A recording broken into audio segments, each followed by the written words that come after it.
Lock it in. Run.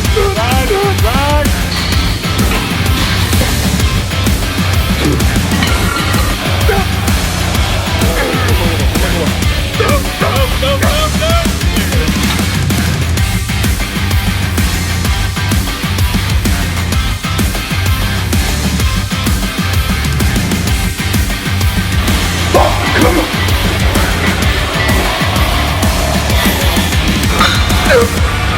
Good. Yep. Come on. Let's go. Keep moving. Today is the best day of the week. It's back day, my favorite day to train. So we have the exercise selection pretty on point for back day. We're going to do some kind of pullover, some kind of pull down. I think we're going to do the, he's already setting it up, so I know that's what we're doing. We're going to do the Prime Fitness pull down, which is awesome. You'll see it's really good lat alignment. We're going to do a chest supported row, a one arm cable row, and then we're going to do our favorite variation of rack pulls with the bands that you've seen us doing before.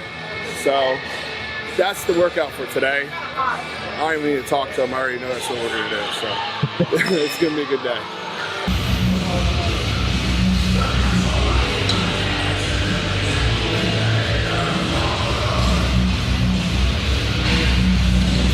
So the reason why we do these, and we like doing these, and we like doing one arm pull downs and not really with like the fixed bar, is because the alignment's better, so they're all the time.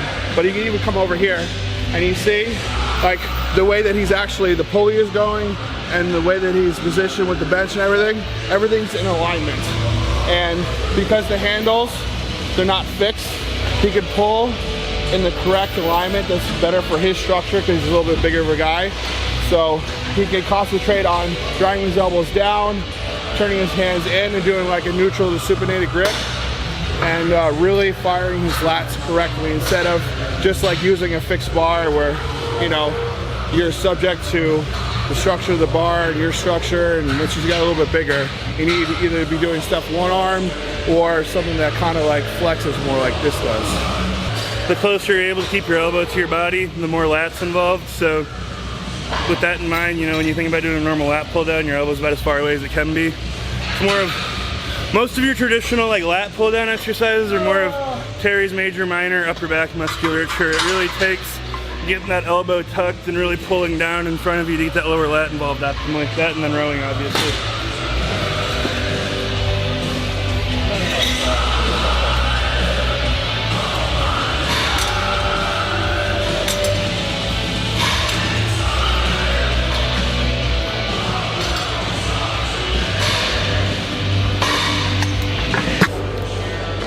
Getting this off. Strapped in nice and deep like.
Bottom.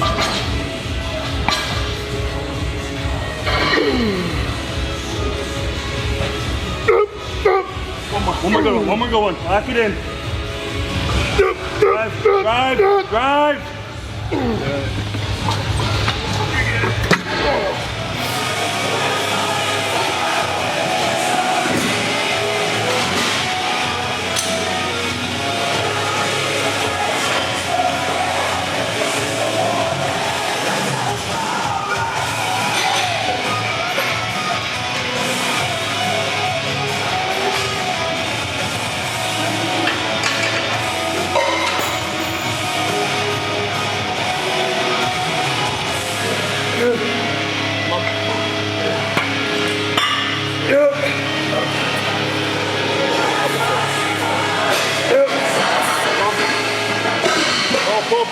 Yes, come on. Come on. Two more. Pull. Control. Pull now.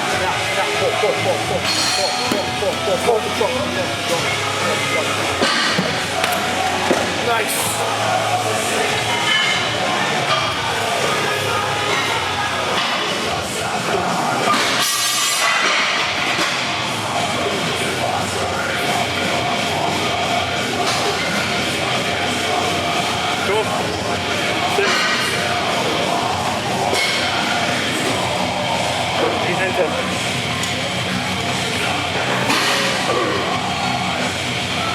Come on, keep the latch engaged. Yes. One more to one. Still movement. One more to one. Come on, B. That's it. So something you'll notice when we're training, we spend a lot of time trying to match the resistance profiles of the exercise we do to the strength profiles of the muscles that we're training. So resistance profile is a really fancy way of saying, you know, like how does the weight feel? You know, is it heaviest at the start? Is it heaviest at the end? Does it get heavier in the middle? You know, where is it heaviest at perceivably and where is it lightest at perceivably? That's the resistance curve of an exercise. Strength curve of a muscle. In your body, a muscle is strongest when it's longest. So the more and more it contracts, the weaker and weaker it'll be. That's why, you know, for example, a bicep curl, you know, you can do a million partials even when you're tired, but you can't get all the way up to there once you hit a certain point of failure. So we pay a lot of attention to matching the resistance profiles to the strength profiles of the muscle. What does that mean? For exercises like this prime row we're using, we overload the bottom portion where the muscle is the longest, and as we row it gets progressively lighter. So it's perceivably the same difficulty the whole time through. You know, like for example, after this we're gonna go do one arm rows and then we'll finish with banded deadlifts. You know, we've altered the resistance profile of that exercise to match what we're trying to do, and that is, you know, really overload the top portion, really train our erectors and lower lat with it. So it's something to really pay attention to, and it's something that'll really kind of open up your training, and it's a variable that's really fun to play with if you're getting a little bored. It's like really, you know, like taking time with your setups and really thinking through, you know, okay, what can I do to make it better? You know, that being said, don't get paralysis by analysis, and don't worry more about the X's and the O's than the execution and intensity. The best setup in the world ain't worth a shit if you don't execute right and take the set where it should be. So, food for thought. Also, you want to drive your chest into the pad when you're going through the movement. You don't want to be sitting up like this and rowing. You want to be driving your chest constantly in the pad through the whole motion. So drive your chest into it, and that way you're actually training your back. So think about that too.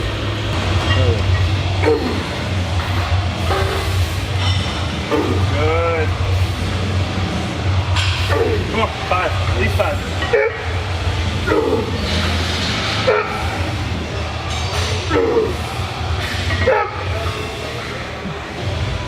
I can't spot it.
Next movement, cable one arm rows, and I always try to you know, justify doing dumbbell rows or some kind of free motion, free weight motion, but these feel so good. And with this, like everything, it's really important about alignment. So we do one arm at a time so we can keep everything in alignment. So see how we have the bench set up? So we can sit to either side of the bench. And we have, if you look at the cable, your hand, your elbow, your shoulder is all in one alignment. So we're sitting to the side of the machine and everything's aligned. So when we pull through, everything is together and you get a maximum contraction of your lats and everything that you're trying to use. So really cool, much better contraction, much better movement, better alignment than trying to do something two-handed, especially anything that's like really close together. So that's another thing. We like doing these one arm at a time because you get the best stretch and the best contraction and everything is in proper alignment. Because back's one of those things, you know, you can use, you know, like 5 or 6 different muscles to perform a rowing motion. I'm trying to use my lat to do it, you know, not, you know, like row with my shoulder girdle and then use my trap and then, you know, like Terry's major minor action or rhomboid, trying to use my lower lat. And, you know, the ability to really get everything in a line and keep everything locked down and focused side to side has made a big difference for me. And by keeping his elbow close to his body and driving his elbow down when he pulls, he's not actually pulling too far too, because you can actually, if he tweaked his body, did almost like a side crunch and pulled his arm out, you'd actually be going past the origin, and that's not as good. You want arm to midline. Yeah. Anything past midline and you're losing contraction in your lat.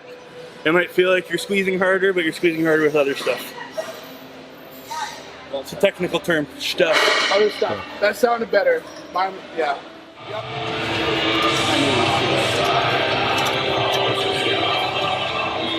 Yep. Yep. Yep. Yep. Yep.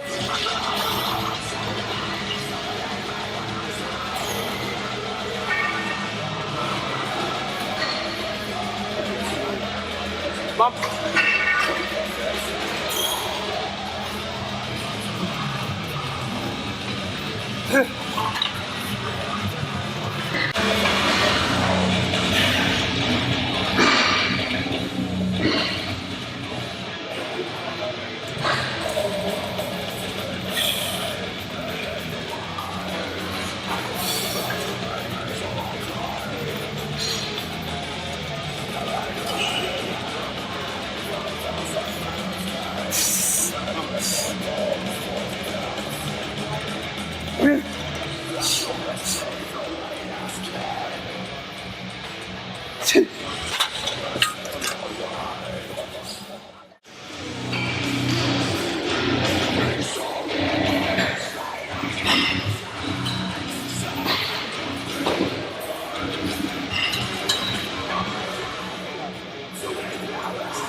Go! There it is.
Squeeze. Well,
It's like the shit sandwich at the end, right? Normally like you get a reward at the end. No. You're done with the back workout, now it's time to deadlift. That's funny. Time to eat the shit sandwich. Ooh.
Good. Yep. Come on. Let's go. Keep it moving. Good, Brian. Come on. Get another one for sure. Go. Go. Go. Yes. Yes, sir. That's one more left time. Two more? Left, yeah. Two more than last time. And I touched a weight that was 50 pounds heavier than I've ever touched before. It was a good day. yeah. Good. Comfortable? Good.